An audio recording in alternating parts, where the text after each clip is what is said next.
Millions of despairing men, women, and little children, victims of a system that makes men torture and imprison innocent people. You cannot shake hands with a clenched fist. Produced by a nuclear exchange would be carried by wind and water and soil and seed to the far corners of the kingdom of God, the kingdom of heaven. It's one small step for man, one giant leap for mankind. We're not saying that planet Earth is coming to an end. We're saying that planet Earth is about to be refurbished, spaded under, and have another chance to serve as a garden for another civilization. Most of the people in here are just your reflections. They're your mistakes. 1776 will commence again if you try to take our firearms. 1 million of the planet's 8 million species are threatened. You are what you repeatedly do. Therefore, excellence ought to be a habit, not an act. Your lives and the credibility of the United Nations is at stake. Epstein didn't kill himself. The reason this is such an interesting time is not only because we're on the threshold of the end of this civilization. They're trying to take you out with bullshit. The experience of the past 2 years has proven beyond doubt that no nation can appease the Nazis. To those who can hear me, I say, do not despair. The misery that is now upon us is but the passing of greed, the bitterness of men who fear the way of human progress. The hate of men will pass, and dictators die, and the power they took from the people will return to the people. And so long as men die, liberty will never perish. In the language of the U.S. Department of Defense, these are unidentified aerial phenomena. Roswell's a very interesting place with a lot of people that would like to know what's going on. There is very compelling evidence that we may not be alone. This is the Garden of Doom. Welcome everyone into the Garden of Doom. We have another special guest this week. Our author is Dr. Irena Scott, who came to us from our friends at the Flying Disc Press. She wrote a book called Beyond Pascagoula, The Rest of an Amazing Story. For those of you who are not familiar, Pascagoula was a close encounter which included an alien abduction that took place on October 11th, 1973, which for those of you who are interested was a month shy of my 5th birthday. This was on the Pascagoula River in Mississippi, and it's one of the best documented cases on record. It involved 2 individuals, one named Charles Hickson, who's since deceased, and a gentleman named Calvin Parker. The book, Beyond Pascagoula, has a lot of research and interviews by Dr. Scott. She's talked to first-hand eyewitnesses, and she's researched into the fact that there was a sonic boom that was heard that same night halfway across the United States. And so there's a lot of new information in this book. I certainly encourage all of you to go out and purchase it if you're interested in UFOlogy at all, especially some of the stuff that involves the Southeast United States. So anyway, thank you very much, Dr. Scott, for joining us today, and welcome into the Garden of Doom. Well, thank you very much for having me. I'm glad to be here. Terrific. It is our pleasure. If you want to tell us anything about yourself, your upbringing, your schooling, what your doctorate is in, and how you got interested in this subject, that would be terrific. Okay. I received my PhD from the University of Missouri College of Veterinary Medicine, and I did postdoctoral research at Cornell University. I had a professorship at St. Bonaventure University. My master's is from University of Nevada, and my bachelor's from the Ohio State University in Astronomy and Biology. So you are a Buckeye. You are what my brother went to Cornell. I should know what the Cornell mascot is. I don't know, but there were a lot of schooling there. A lot of letters behind your name. Yeah, a lot of different schools too. I also worked at the Defense Intelligence Agency, was employed as a GS-11, and I did research in satellite photography, including air order of battle, which involved aircraft identification with above top secret clearances. Oh, wow. I was employed as a physical science cartographer by the Aerospace Center, and I worked at the Battelle Memorial Institute. and I've been sent for work-related purposes to Wright-Patterson Air Force Base. I was a volunteer astronomer at the Ohio State University Radio Observatory Big Ear, which is famous because of the WOW signal that may be humanity's only signal from ET. Wow. So yes, you've earned your stripes in this field then. Okay, good. That's for sure. No, keep going if you've got more to add. This is amazing. Okay. I'm an amateur astronomer and I've taken flying lessons, and I was a correspondent for Popular Mechanics magazine. My publications include books, works in peer-reviewed scientific journals, magazines, and newspapers. I also served on the MUFON board of directors and as a MUFON consultant in physiology and astronomy and a field investigator. We've had lots of guests who've been involved with MUFON, but just for the sake of new listeners or those who have forgotten, what is MUFON? What's it stand for and what is it? The MUFON UFO network, and it's quite old. It's been around for about 75 years or so. They investigate UFOs and have a real good database of UFO sightings that people report to. Okay. I also had been a member of CUFOS, which is Dr. Hynek's organization, but I don't think it's too active now. And I had also been a member of Mid-Ohio Research Associates, MORA. So you've run the gamut. You've done it all in this area. So how do you get interested in this particular story? Well, for two reasons. One was that I had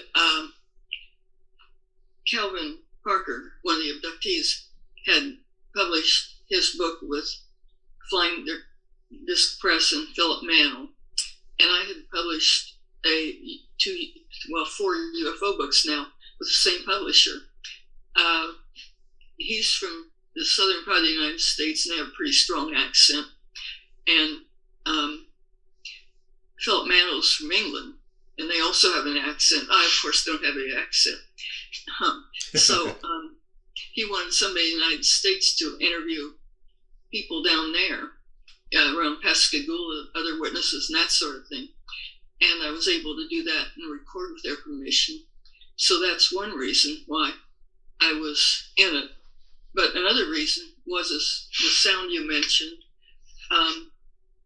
Many years ago, when I was working at the University of Missouri, my mother called me from Ohio, and she said, "Did you hear that noise?" And I joked with her and told her she was crazy and everything, that we were 600 miles away and I couldn't possibly hear whatever she heard. And then she called me several days later and said there was a huge UFO wave there in Ohio and around the area where everybody was seeing them. A UFO chased one of her friend's cars. People were staying in at night, keeping their kids in, and it just sounded like a war zone. I was in Missouri, so I didn't pay much attention to it. But later I was working at Ohio State University, and they had a newspaper room. And one day, just for a lark, I went in the newspaper room, and I thought I'd look for when that sound was. Well, I just vaguely remembered a date, that it was the middle of October 1973, and I wasn't sure of that. And there were zillions and zillions of newspapers, and I thought, well, I'll never find that. But I did, and pretty fast. So I guessed right on the date, and it was October the 11th, 1973, which turned out to be the same time as the Pascagoula abduction. Well, I didn't pay too much attention to the abduction, but I thought the sound was very interesting because I started doing research, and it was a huge, huge sound heard across half the country, and there was no explanation for it. And so I got interested and did additional research, and the state of Ohio seismologist contacted me when I had submitted a paper to a peer-reviewed journal, and he helped me do some more research. And so I published in a peer-reviewed journal. Well, many years, sometime later, the UFO people in Ohio heard about that and asked me to give a speech. And so I did, called it the Big Bang. And I got into ufology that way. I'd had sightings, but I was in scientific work, and so I kept my mouth shut about them, but I was also interested on account of that. But then I got into UFO investigation, and so that's why I was years later writing a book. And so something that happened the same time as Pascagoula was actually what got me into UFO investigation. I had first of all written, I think it was 1978, in the scientific literature, because I didn't even know about UFO literature then. But those were the two reasons that I was into finding out more about what happened at that time. Very interesting. So where did you start? I mean, obviously it wasn't because your mother heard a noise and called you, but when you start your research, how do you decide where to start? Do you go to police records? Do you try to do a FOIA request with the federal government? Do you just go on the ground and talk to the individuals that were involved? Like, what's your methodology, or what was your methodology in researching this event? Well, for the Pascagoula abduction, my methodology was Philip Mantle was finding people that might have been other witnesses, and I was calling them and interviewing them. For the noise, I just started that on my own, and it was just scientific research where, first of all, I tried to find out where the noise was and where it was and how big it was in extent and what was heard and things. And I found newspaper articles, and it was pretty impressive because it was heard all over a wide area, and there was no explanation for it. Can I ask you a question about the noise? Was it linear? In other words, we know Pascagoula, Mississippi is on the Mississippi River. You said your mother heard it in Ohio, so that's obviously, more or less due north. Did it go in a radius? Did it go outwards east? Did it go outwards west and south as well? In other words, was there a full circumference or radius there, or was it linear? Both. It was linear. It started about in Iowa, and it went in increments, like a few minutes later in Illinois and Indiana and so on across, and finally to Maryland. But it was also very wide, and I think its widest extent was from the middle of New York all the way down into the Cumberland Valley of Tennessee. It was very, very wide and long.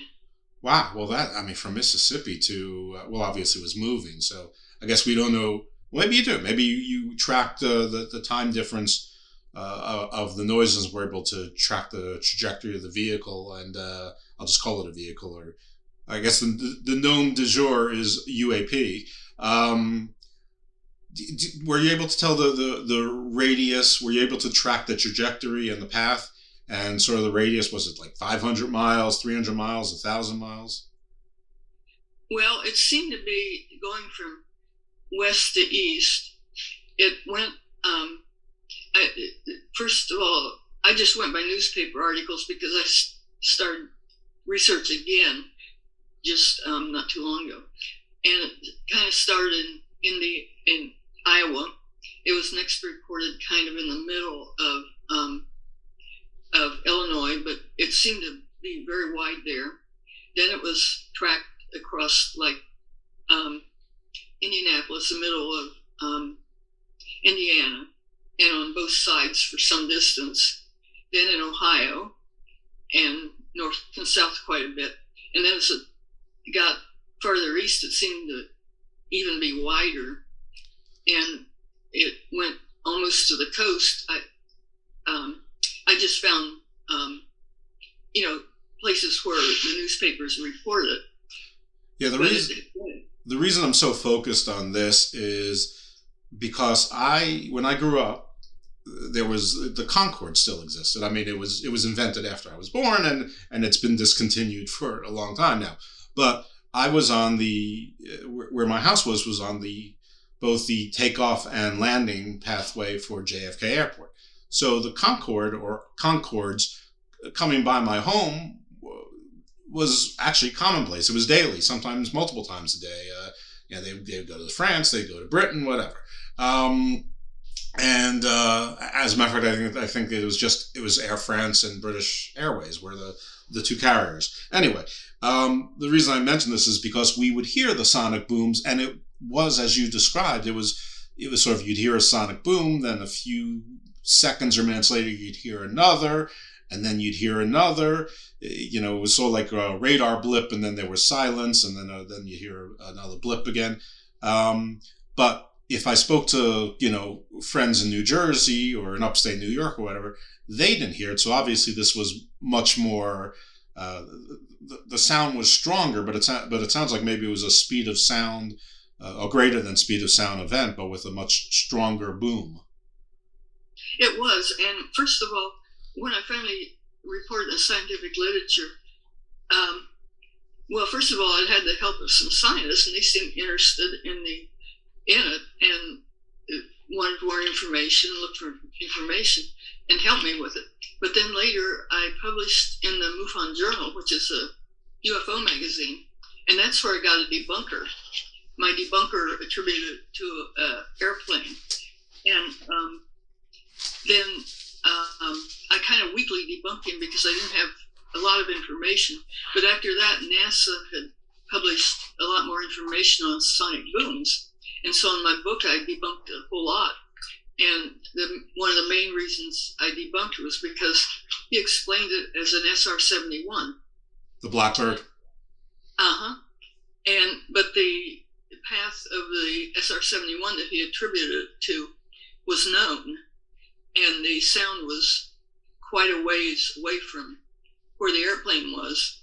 And since they'd already studied sonic booms and how high the airplane is and how wide a sonic boom carpet is for a certain height of airplane and everything, the sound wasn't where it would have come from that airplane. Yeah, I think the audience should take the date in mind, the early 70s. I mean, yes, there were certainly top secret things. Yes, there were certainly black ops things, but this was very much in the height of the Cold War. So it was also a propaganda war.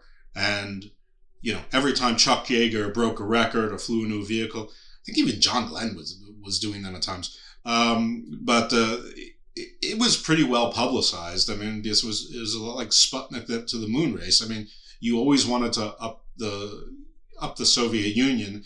And again, while I accept the premise that there are probably black ops and top secret things, a lot of these things were very public. They wanted to, meaning the United States government, wanted the world to know that the United States was the top dog in this field.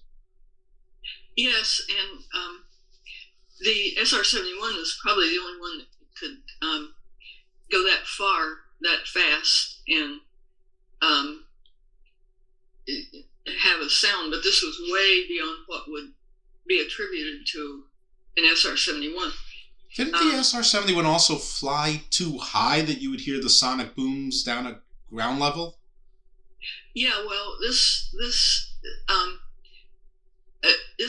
sound registered on two seismographs, and so between these two seismographs, I could get a speed of sound, and it was 2.9 times the speed of sound by those calculations. Wow! But they've done good studies of sonic booms of SR-71s, and it depends on the height.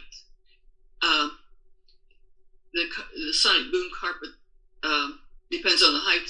Like for every 1,000 feet, it's a mile. So if it's at 80,000 feet, it's 80 miles and 40 miles on either side of the airplane.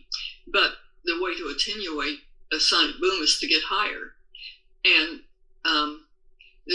my debunker attributed this particular sonic boom from this particular airplane, but I can follow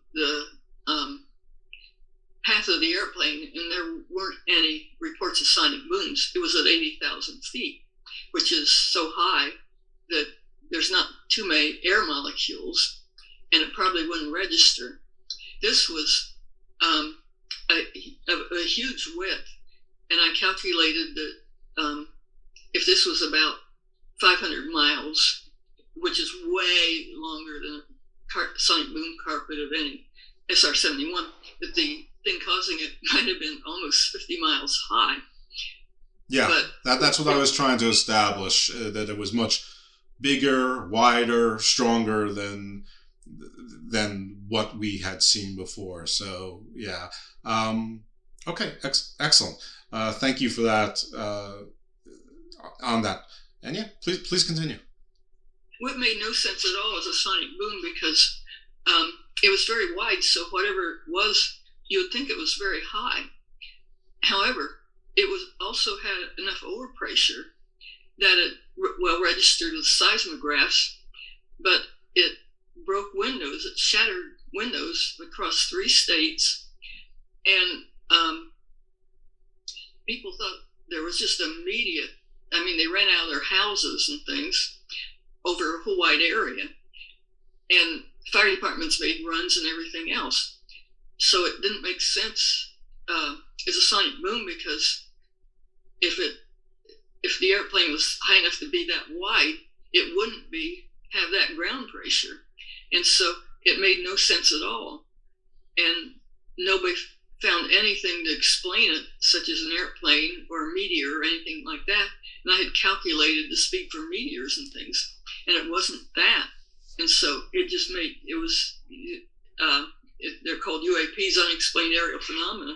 Well, this was definitely unexplained aerial phenomena. Indeed it was.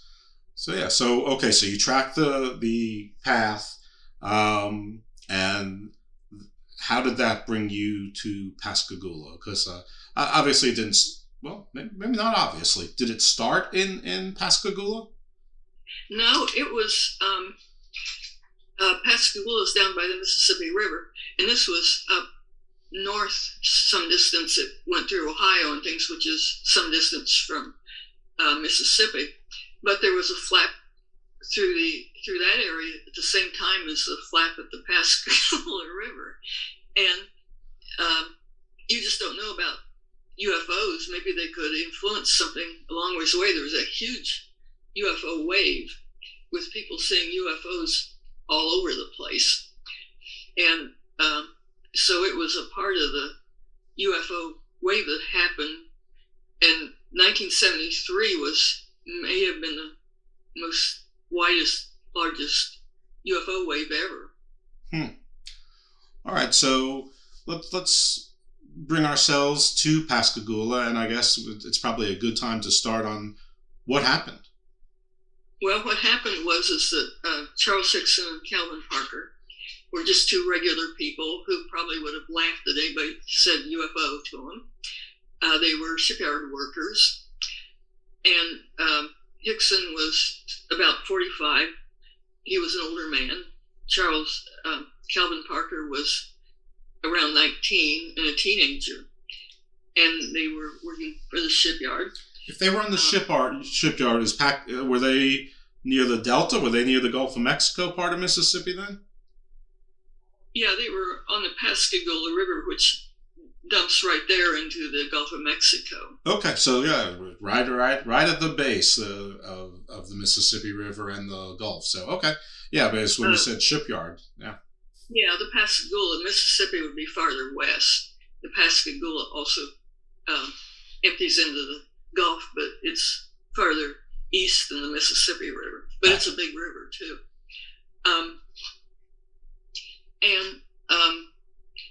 So they had finished their day of work and they decided to go fishing, which would be a normal thing for people down there because everybody's by the water. And Hickson was older, and he was a friend of Parker's father, and vice versa. So they were old family friends too. And so they decided to go fishing. And Parker had a new car. He was nervous about his new car and wanted to take care of it.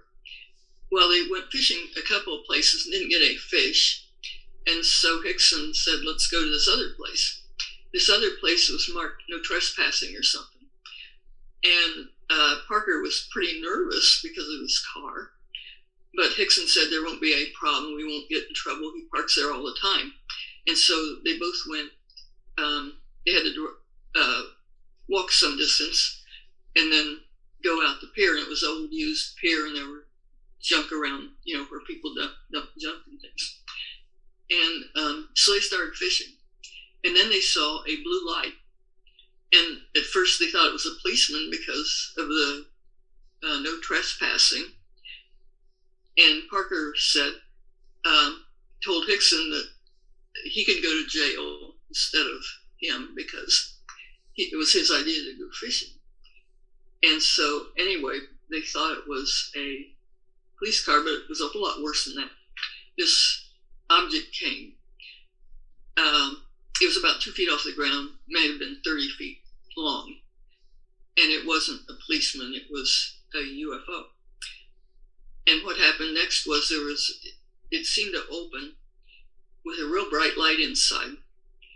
And then these things came out of it. And one of them grabbed Parker and two grabbed Hickson and sort of levitated inside the object. They were, of course, absolutely terrified. Something grabbed them that might have captured him like an animal and killed him or something. And what happened, first of all, was that they would have tried to fight back, but both of them were like they received a shot or something. So they were terrified and ready to fight, and suddenly they couldn't move, and very relaxed. And they thought maybe they'd be giving a shot or an injection. Well, then they were taken inside the thing and sort of levitated in, and they didn't see each other on the inside. The inside had a very bright light, and they gave the impression of the things were scanning him like something like Parker said he was placed on a glass table that was tilted 45 degrees, and I don't know if he even saw the table. But anyway, something came out of a wall and circled him. And then it was kind of like an iPhone today or something. And then they returned him to the pier maybe after 15 or 30 minutes. And they were just beside themselves, and Calvin was standing there with his hands up in the air. And Charles tried to wake them both up, and I think they both fell over or something. And finally, the thing went away then, and they were just wiped out and hardly knew what to do. And so they, first of all, both decided not to say anything about it, because you can imagine shipyard workers. What if you said, "Well, I was abducted by a UFO"? Well, they'd get harassed. And so they first of all said that, but then Hickson, who was older, he'd been in the Army, he'd been in life and death situations and that sort of thing, and he thought it should be reported. Calvin wanted nothing to do with reporting it. Calvin was young and had his life ahead of him and everything. He didn't want to get into anything like that. Who do you even report something like this to? I guess you call the police? Well, I just called 911 today about something, but I don't know if they had that then. But first of all, I think they went to the newspaper and it was closed. And then they tried to call Kessler Air Force Base, which is a nearby Air Force Base. And the Air Force Base, it was at night though, and the Air Force Base told them that Project Blue Book was closed. You don't report UFOs to Project Blue Book anymore, and said to report something local. Well, so what was left over was the police, and Hickson decided to report to the police. Well, you can imagine what that would be like to say, "Well, I was abducted by a UFO," and I talked to one police officer who was some distance away, and he said this bulletin went out that two drunks had been picked up and said they were abducted by a UFO that didn't take it seriously. But anyway, when they reported, the person that they reported to, Hickson said, well, you won't believe this, but we were picked up by a UFO. Well, the person they reported to apparently heard Parker crying or something and pleading with him not to report it and stuff. And so they took him a little bit seriously, and they said to come into the police department. Well, they did. And they got there, and first they did a real good job of investigating. The police, first of all, split them up and interviewed them separately on what happened, and then put them together in a room with an interviewer. And the interviewer interviewed them and left. That left them alone. Well, what they didn't know is that the police had hidden a tape recorder in the room. And so the police thought that, they would catch them in a hoax. And right. They'd hear them joking, talking to each other alone, thinking that they'd say, we got these guys, or we tied one on at the bar, and now these clowns think that we were abducted. But I take it that the hidden recording just verified that they at least believed what they were saying. Yeah, the recorder definitely didn't say that. They believed what they were saying, and they were just shook up beyond anything. And Kelvin said he thought he died, and he was praying and things like that. And it wasn't something that you would put up. I mean, rehearse or anything. It was just real.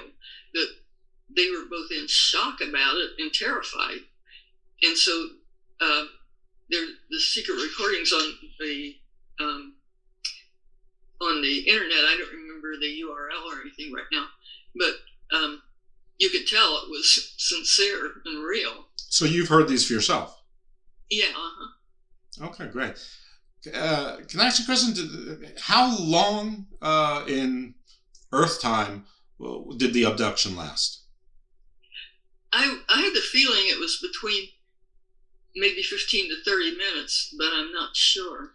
They didn't have a watch. Either one of them had a watch with them. I don't know if they knew. Sure, and I'm sure that time feels different when you're a captive in any sense, and who knows what kind of state of consciousness you're in.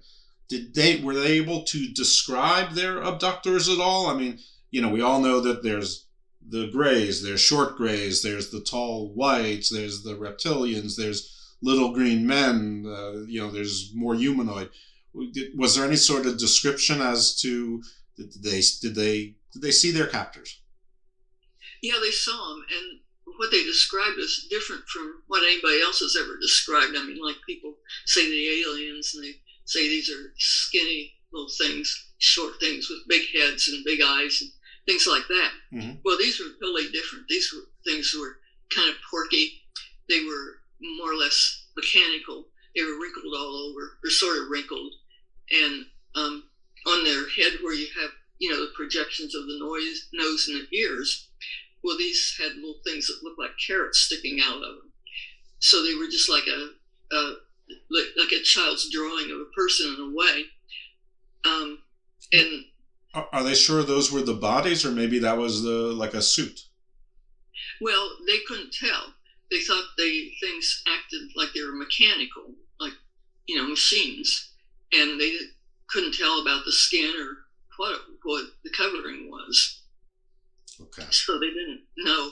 It was totally different from all the standard descriptions of little aliens. What you described as carrots, was that like antenna protruding out of the head, was it almost like spikes protruding through over other parts of the body? It was just three protrusions, and they said like carrots, but I don't think it looked like exactly carrots. I think they were just protrusions that sort of stuck out, and they were just looking for a way to describe it. It was like, a real rough drawing of a human in a way, but it was different than the standard reports of aliens. Gotcha. Okay. All right. Thank you for that. So yeah. Okay. Well, let's move on with their descriptions of the events. Or I think before I took us on this path, you had listened to the secret recordings. It was in the police station itself. Yeah, and anybody that heard that would think they were telling the truth. It wasn't like you would rehearse it. I mean, if they rehearsed it, they would probably look up what an alien is supposed to look like and all that. Well, that isn't what they reported. And you could just tell they were really, really shook up from the secret tape. And then I talked to a doctor that talked to him just immediately afterwards. And he said that, he totally believed him. I mean, he didn't understand abductions and stuff, but he believed that they believed whatever they said because he could tell, how shook up they were and how just beside themselves they were. And he said that's something you couldn't act. Okay. All right. Was there anything aside from the authenticity in what they said? Was there anything noteworthy that we might want to record from that, or was it just that they just seemed like they were genuinely shooken up and they were being candid? Well, they reported it back then, and they've pretty much maintained. I mean, Hickson's dead, of course, but they've always maintained the same thing that they reported to start with. They haven't changed it, and there were possibly other witnesses. That's what part of my book is about, is the other witnesses. The sheriff's department there, well, also two big important professors, Dr. Alan Hynek, who was the head of the department, Northwestern head of the astronomy department, and Dr. Harder from the University of California. Both also were out there pretty fast and interviewed him. And they both believed him too. So, in spite of the fact that it was a pretty weird story, they were pretty well believed. Okay. What did Mr. Hickson pass away from, and how old a man was he? I don't remember what he passed away from. He was around 45 when it happened, and young. I'd say, I never calculated, I'd say about in his 60s maybe when he died, I'm not sure. I think he died, I'm not sure at all, I'd better not say.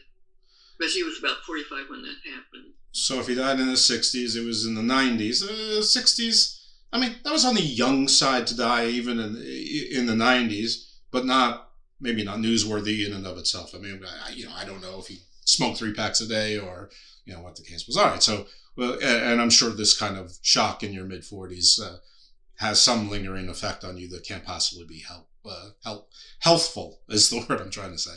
All right, sorry. Kindly pick up where you left off. Well, then he, Parker didn't want to talk about it at all. He was 19 and he had his life ahead of him. He wanted to get married, work, have a family and everything. He didn't want to be some kind of a weird UFO person. And so he didn't talk about it for many, many, many, many years. He didn't talk about it all to anybody. And finally, he wrote the book about 2 years ago. And that's the first he started talking about it. And that's the first he even talked about to his wife. Okay. So, I mean, they say people that report UFOs or want publicity or things like that. Well, he could have had lots of publicity, but he didn't want it. And he kept quiet about it for a long time. Okay. All right. So, obviously, you listened to the recordings. You did the research in the newspapers. You talked to the witnesses. Did you talk to any other witnesses? Yeah, there were several witnesses, and one of them was the first person I interviewed. Calvin had given, when he started coming out of his shell and talking about it, he'd given a talk at the Pascagoula Library. Somebody put that on YouTube, and in the comments under the YouTube show, somebody had written in and said, well, she knew this was true because her mother had seen it. And so Philip Mantle contacted her and gave me the name of the mother. And so I called him. They were the first persons I interviewed. And the mother said that she and her husband had actually been there at that time and maybe seen it. They were a young couple then and just been married in 1973. They were on the other side of the Pascagoula River. They, of course, didn't know any of this was happening, but they were on the other side of the Pascagoula River that same night. He was to meet his supervisor, and they were leaving a ship and go do some kind of work. And so, anyway, the supervisor was late, and they were sitting in their car waiting for the supervisor to show up. They were over the pier, and the pier, went out into the Pascagoula River. Well, she said that I first of all talked to him, and he was a skeptic, and he didn't believe in UFOs and thought the whole thing was crazy. And he said something about that he heard a big splash and thought it was a blimp, and then he handed it to his wife. And she said that she was sitting there in the car and saw this object flying around, up and down, around the river, and it was just like it was browsing or something. And she said that it looked really crazy because she thought it was an airplane, and she thought the pilot didn't know where he was going. And it just kept going around and around and here and there, and she couldn't understand it.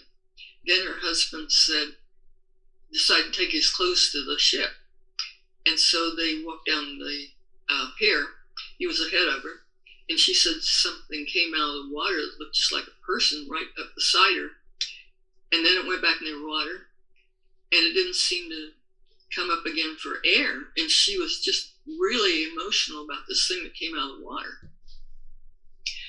So it was about 9 o'clock, they went to the ship, and then around 12 o'clock she came back, which seemed strange, but anyway, about 12 o'clock she came back, and she was really, really scared, and she ran down the pier and jumped in the car and left. And so I wondered about this thing that came out of the water, and I contacted her several times, and we wrote for quite a while that this thing came out of the water, and it looked like a man. And I asked her if it was a fish, and she said no. And I asked her porpoise, and she said no. It looked just like a man, and she was very emotional about it. Well, then later, her husband became very ill, and unfortunately died about a year later. And they put him on a ventilator. And you can't talk when you're on a ventilator. But right before that, he told her that they had been abducted, and that he'd never wanted to talk about it or say anything about it.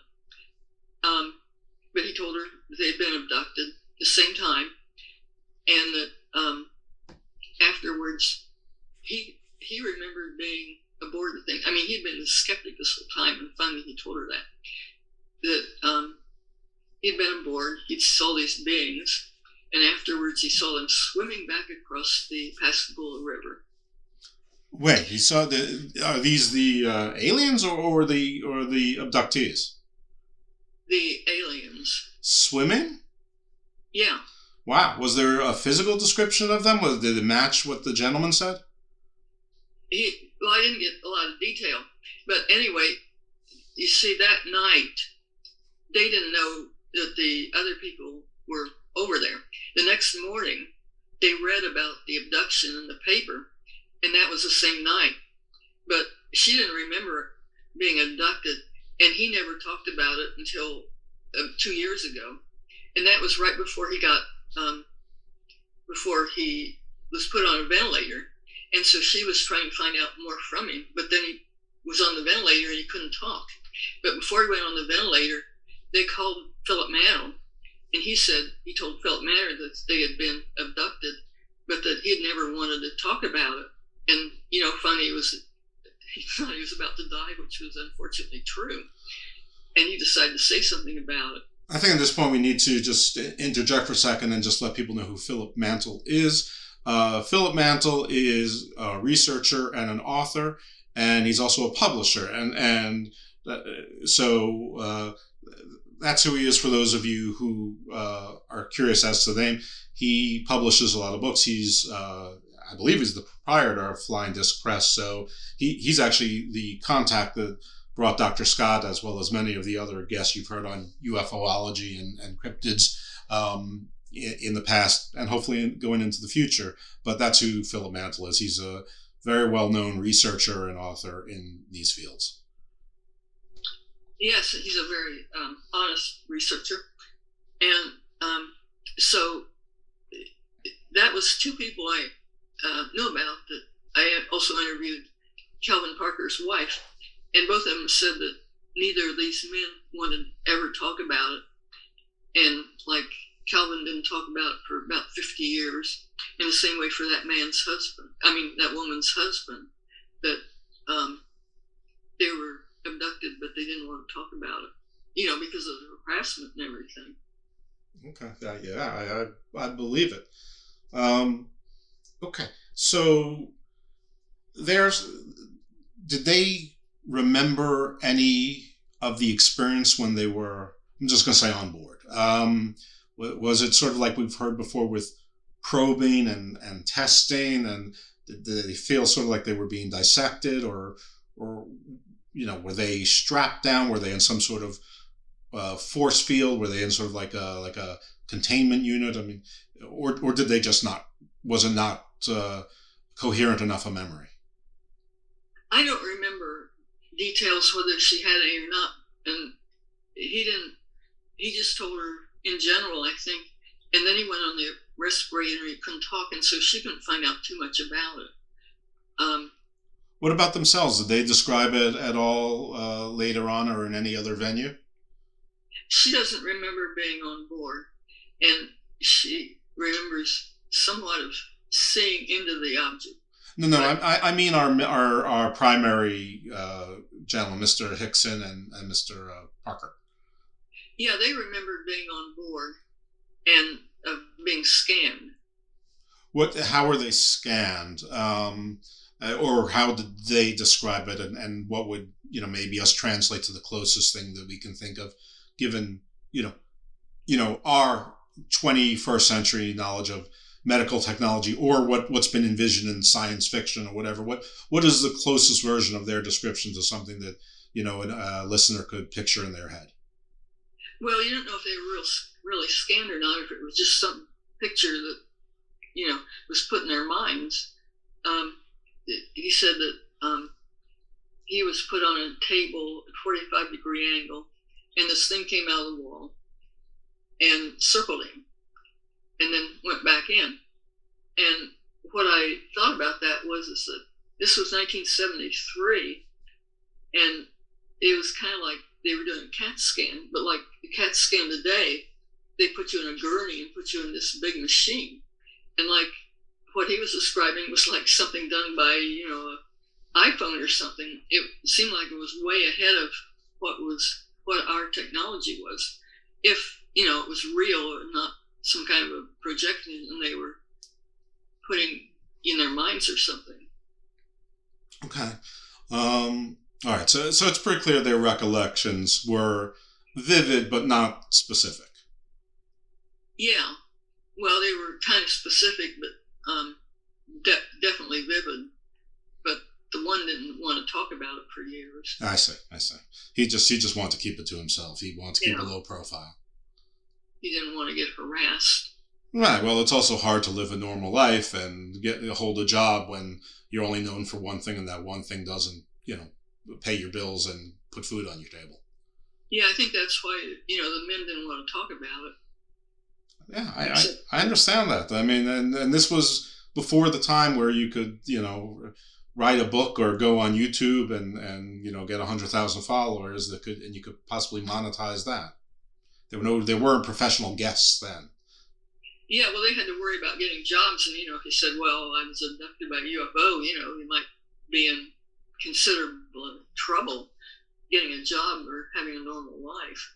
Yeah, I certainly understand that. I mean, we don't walk in their shoes, and I imagine that if you are a dock worker in the deep South, those are your skills, and then it's probably.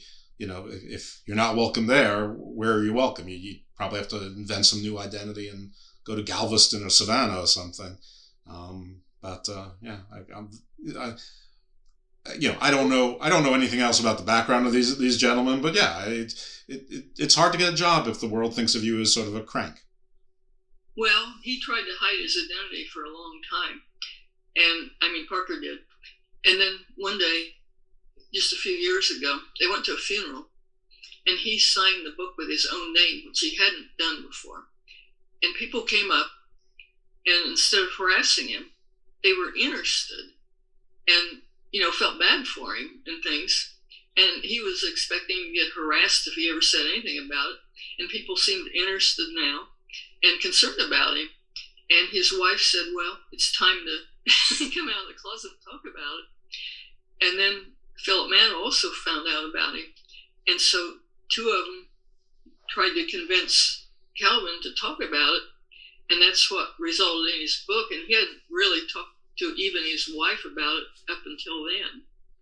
Okay, so tell us about the book. What's the new information that you were able to glean from the gentleman? I mean, the world changed, and I guess you can't time when something happens to you, but 30 years later or whatever. I mean, we're 40 even. We're much more open to the idea of UAPs, and we've actually found microbial life. On the International Space Station, in the upper atmosphere in Venus. We found water pretty much everywhere. The moon, Mars, a lot of the moons of some of the larger planets. So, where there's water, there's generally some form of life. The UAPs, very well known. The U.S. military, the British military have been putting out videos and basically acknowledgements that they can't explain. Something like 95% of reported incidents. So, the world seems more ready for them. So, it's a much more welcoming place for the story at this point. Yeah, the police there said that night there had been 90 formal reports of UFOs on that same night it happened. That was the same night as the abduction and the Sound too, which wasn't. Which was farther north, but so there were a number of other witnesses, and most of them didn't want to say anything because of the harassment. But now people are saying things, and so my book collected interviews with a number of other people who had seen things around that time. My book is Beyond Pascal: The Rest of the Amazing Story, and it's on Amazon.com. And I also have a website, irenascott.com.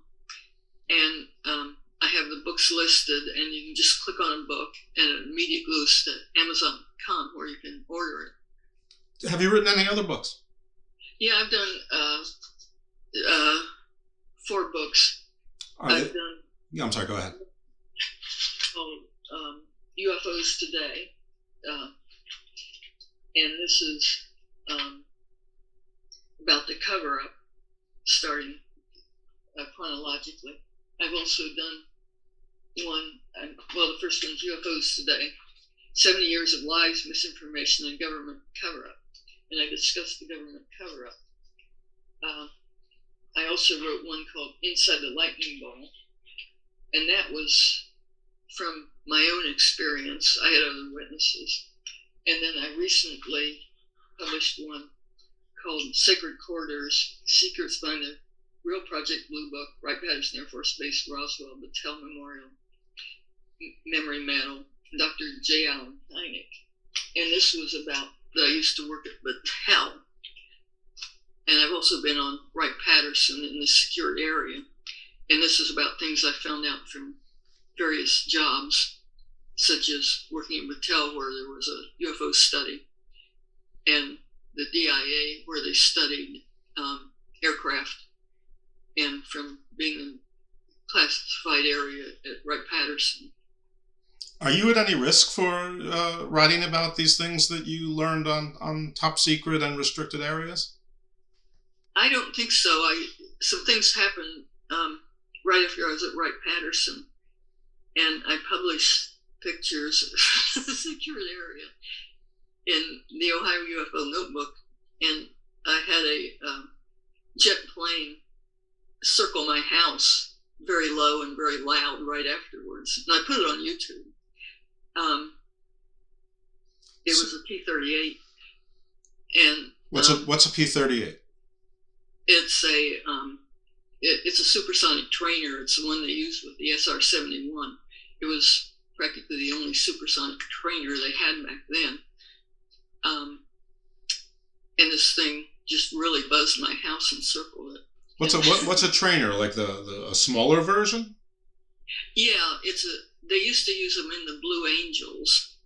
I think now they use a newer model plane, but they used to be the Blue Angels type of airplane. So they say they basically buzzed you, and that was a shot over the bow, but nothing's happened since. And I guess you've sort of made the judgment that that's the worst they're going to do. I think so. I mean, I don't know what's in the future, but so far I haven't really said anything top secret. I did publish pictures of the buildings at Wright-Patterson that were in the secured area. And well, there's Google World at this point. But are there any overarching, themes, conclusions, facts that as a result of the 4 books that you could sort of impart to us? Yeah, I think that it's very well. One thing I wanted to import was about that sound. They always say, that there's no proof of anything, and there was definitely proof of that sound. It was heard by millions of people. It was over Washington, D.C. It was over, big population centers. And it was something real. And it was unexplained aerial phenomena. Nobody could explain what it was. And it didn't make sense as a sonic boom or meteorite or anything else. And so that was something, unexplained and aerial. And it was definitely unexplained aerial phenomena. But it had a lot of witnesses. So it was kind of hard physics, and you could do calculations and things. But also, I think the atmosphere now is a lot better because something's going on, and the government's even admitting it, so that people can come out of the closet and talk about it a little more. And that's good because, like, child abuse used to be buried, and nobody could talk about it, and everybody'd say that doesn't exist. Well, it's a much better world when you can talk about things. And I think the government's losing, or I think it should be something that's under scientific investigation. Yeah, well, it certainly is far more out there. And by out there, I don't mean the old-fashioned way of out there, like, woo! I mean, out there in the public. It's commonplace. I mean, it's in, mainstream media, whatever that is. It's everywhere. It's almost like people are more accepting than I think institutions think that they are.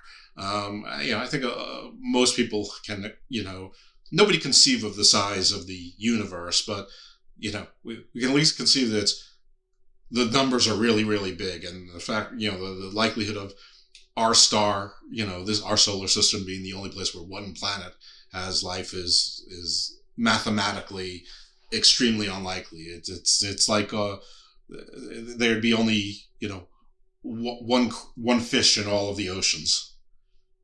Yeah, I mean, the world has changed a lot since 1947. 1947, when the idea of UFOs started. Well, no rockets had been sent to any place. We were just sitting around on Earth, and they didn't know anything about other planets in the galaxy and in the universe and all that. Sure, but people were ready to believe it because Orson Welles did the War of the Worlds hoax. What was that, the 20s or the 30s? So people were ready to believe this stuff if the source was deemed credible enough, even before. Now, I don't know if that's a good thing or a bad thing, but certainly the absorption of the information, the level of willingness to accept it, this has been proven for close to a century. Yeah, and a lot of people are just logical like you, that why would we be the only life in the universe, or the only intelligent life in the universe, as people say. I mean, that's sort of egotistical in my opinion. And why would we be the top life in the universe? Well, sure. It's egotistical, which isn't that sort of the basis of most of the religions, that we are special? So, I mean, I probably don't want to go in that direction this week, but I mean that's one of the proofs of God, is that we made in God's image, and we are special. So this sort of debunks that. Well, maybe everybody else is special too. Right, you have to pivot and say, well, there's God made a lot of things, and God has infinite images and has made them all. So yes, religions can pivot too. I agree. And I was going to say something, I can't think of what it was. You mean I threw you off track with that with that attack on organized religion? Just, not very long ago, just a blink in history ago, they were burning people on stakes for saying, if they thought we weren't if the Earth wasn't the center of the universe, well, they were burning you on a stake. And, they said the sun went around the Earth and everything.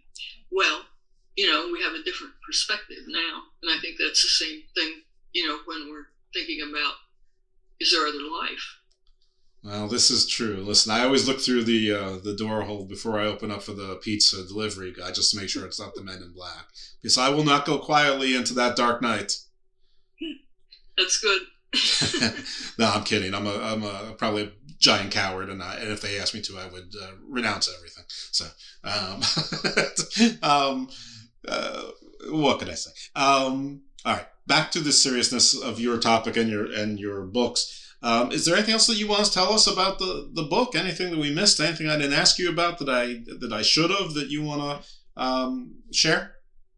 Well, there's a lot more information, and Philip Mantle and I are writing a book together to be published next year about additional information. Oh, that's great. All right, terrific. So there's a sequel on the way. Yeah. So folks, definitely you want to get that book now, read it, and then you'll be prepared for the sequel that's going to be coming out soon with even more information. I assume you're not going to give us any teasers. Is there like a hook? Is there like a trailer that you want to give people to seed the anticipation? Well, there were a number of other witnesses to that and to things around at that time. And we've talked to other people. Okay, that's good. You always need to leave them wanting more. We're still collecting information for the book actually now. Great. All right. Well, best of luck with this book. Best of luck with the other books. Good thing we mentioned them. You mentioned all of the books' names. You mentioned your website. Do you want to mention the website, and which will obviously has all the books listed one more time? IrenaScott.com, and I list my books. And if you click on it, it goes directly into Amazon.com. My first book was UFOs Today, and this was about the cover-up starting. That it may have started before even Roswell and Kenneth Arnold. We had some information on that the government was already covering things up. My next one is Inside the Lightning Ball, and that's my own experiences with UFOs, and also of scientific people. They always say scientists don't see UFOs, and just nuts see them. Well, a lot of top scientists have reported sightings and taken it seriously, which people don't know about. And the last one is Sacred Corridors, and it's my own experience at Wright-Patterson and working for the DIA and working for Battelle Memorial, where a UFO study was made. I'm going to ask you some things that have nothing to do with your book directly, but have you ever met Mr. Bigelow? No. Okay. Do you have any thoughts on Jeremy Corbell? I know that there's a lot of he's sort of polarizing in the UFO community. Some look at him as a hero, others look at him as sort of a sort of carny opportunist. No, I don't. Okay. And what about Luis Elizondo? Well, he seems to check out pretty well. Yeah, I'm not sure. I hear mixed things, but I don't have the research capabilities or really even an idea where to start on that. I mean, I want to believe, that he's legit. Some people said that his resume, that there's a large gap where nobody can verify anything, but isn't that sort of consistent with being in top secret programs? So I'm not sure that impeaches him at all. It may support it, but I enjoy listening to his work, and I would love to talk to. Well, I would love to talk to all of them. Obviously, I doubt Mr. Bigelow I'll ever get that chance. Frankly, they're all sort of long shots, but I think that I have at least a chance with Mr. Elizondo and Mr. Corvell. Well, there's like Harry Reid, who just died recently. He had a lot to do with setting that thing up, and he certainly said so. A number of other people have. Yeah, and Harry Reid, for those who don't know, died this week. We're recording this on January 16th. He died, I think, just 3 days ago. And he was the Senate Majority Leader for a while, senator from Nevada. I always want to say Nevada, but that's wrong. And he was a true believer, and he pushed for a lot of disclosure. So think what you want about Harry Reid or whatever party he was with, whatever. We keep that stuff to ourselves usually here.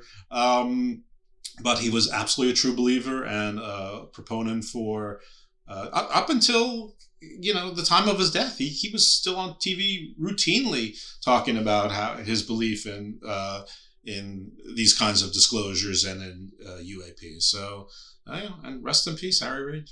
Thank you for your service. I know, and that study was done under the DIA, and when I had worked for the DIA, I had thought they knew a lot more about UFOs. I mean, I was in the closet at the time, and I certainly didn't say anything about it. But I thought, we were identifying aircraft from satellite photography, and I thought the DIA knew about UFOs. And DIA, for those who don't know or who are international, that is the Defense Intelligence Agency. Uh-huh. Okay. Oh, my goodness. I just had a question that I forgot. What are your thoughts on Space Force? I don't know. When Reagan tried to get something like that into action, it didn't go. And I just don't know now. I don't know enough about it. Do you think they want any middle-aged fat guys in Space Force?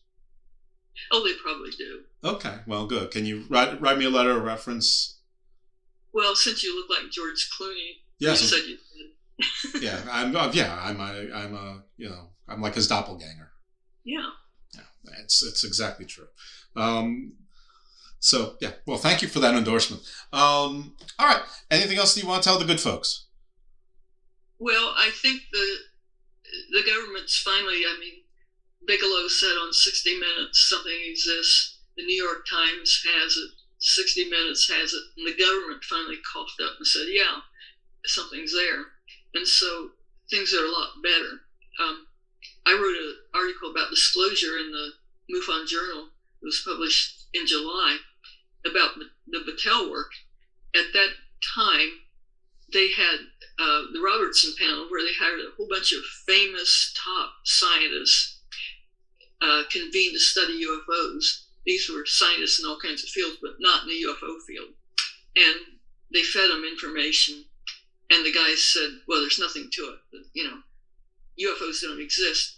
But at the same time, as they were having that meeting and saying that, the Air Force was having Battelle Memorial Institute do a top secret study of UFOs, and somebody right before the Robertson meeting, some top people at Battelle said they didn't want to have the meeting because they didn't have the data yet and they hadn't done the study. Well, some whistleblower put that out in the media, and it wasn't too successful, but it just showed that the Air Force was just directly lying. That they were having this meeting saying there's no UFOs, this big Robertson panel meeting, where underhandedly and in top secret they were having the Battelle Memorial Institute do a study of UFOs. So it kind of showed that this was kind of like a disclosure back then, but it didn't attract too much attention. But it showed that that was in 1953, way back. And it didn't attract the attention it should have. But it's just an example of how the government isn't telling people what's going on. So, folks, you've heard it now from Dr. Scott. You've heard it before, or if you're a new listener, go back and check it out. But people like Tom Carey, Chris O'Brien, you've had a number. I can't even remember all of the names. Philip Kinsella, plenty of people who have been looking into these issues. Check out the past episodes on ufology and people who've had firsthand experiences, and all the other shows too, obviously. But if you're particularly interested in UFO phenomena, we have a lot of shows on that, and there are some coming up as well. I've got some that have been recorded that just have not been published yet, because as the audience knows, I'm probably a little crazy doing this, but one of the things I'm a little crazy about, let's just call it OCD, is that I have extra shows in case of emergency or in case I ever want to take some time off. And, well, neither of those things really happens very often. Happened in the beginning when we transitioned from a co-host show to just my show, and I had to do a couple of solo shows, which, I don't know. In hindsight, they weren't terrible, but it's not really my preferred mechanism or method. I like this better with one or more guests and a little interactivity. I don't really enjoy a monologue, despite my my propensity for talking a lot. Anyway, so check out those past shows, and I think you'll see a picture from a lot of credentialed people with credentialed backgrounds, and not just from the U.S., but also we've had people that were in British intelligence and law enforcement, pilots, you name it. So air traffic controller. So check all that stuff out. Dr. Scott, I thank you so much for your time. Again, best of luck on your books. Folks, check out her website, check out those books, buy them, and be on the lookout for the sequel coming out soon. And again, I thank you for coming into the Garden of Doom, and you're certainly, you and Mr. Mantle and/or are certainly welcome back when the new book is ready. Well, thank you very much. Appreciate your time. And folks, thank you for tuning in, and we'll check you out again, or you'll check us out again next week again on the Garden of Doom.